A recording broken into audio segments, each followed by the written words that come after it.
Medinipur college autonomous, যার provisional merit list বেরিয়ে গেছে, ফাইনাল মেরিট লিস্টও বেরিয়ে গেছে।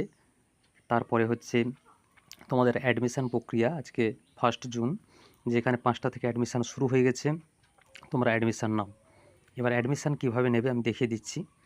প্রথমে এইখানে যাওয়ার পরে এটার উপরে এটাকে কেটে দেবে, দিয়ে এইখানে দেখতে পাচ্ছ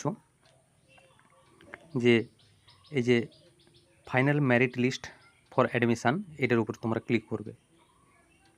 এইটাই ক্লিক করলে তোমরা মেরিট লিস্ট বলে যে এখানে একটা অপশান দেখতে পাচ্ছ, এই মেরিট লিস্টের উপর তোমরা ক্লিক করবে।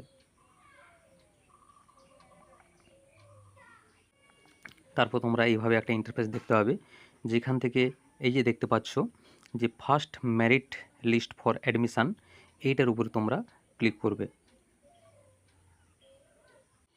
এরপরে তোমরা এইভাবে একটা ইন্টারফেস দেখতে পাবে, যেখান থেকে তোমরা যার যে ক্যাটাগরি সেই ক্যাটাগরি থেকে তোমরা ক্লিক করে তোমাদের নাম দেখে সেখান থেকে তোমরা অ্যাডমিশান নিতে পারো। অনেকের আবার ক্যাটাগরি থাকা সত্ত্বেও তাদের জেনারেল ক্যাটাগরি অর্থাৎ ইউআর নাম বেরিয়ে গেছে, যার ভালো মেরিট পয়েন্ট ছিল। তোমরা সেইভাবে একটু দেখে নেবে যে তোমাদের ওবিসি অথবা এডাব্লিউএস অথবা তোমাদের এসটি/এসসি থাকা সত্ত্বেও যদি তোমাদের ইউআর নাম থাকে, সেখান থেকে তোমরা কিন্তু দেখে নেবে। আমি তোমাদের একটা দেখিয়ে দিচ্ছি। ধরো হিস্ট্রি অনার্স, এর উপরে ক্লিক করলে এইভাবে সবার নাম বেরিয়ে গেছে। এখান থেকে তোমরা লগ ইন করে তোমাদের যে ফিজ, যে কলেজের যে ফিজ আছে সেই ফিজ তোমরা পে করে তোমরা কিন্তু অ্যাডমিশান নিয়ে নিতে পারো।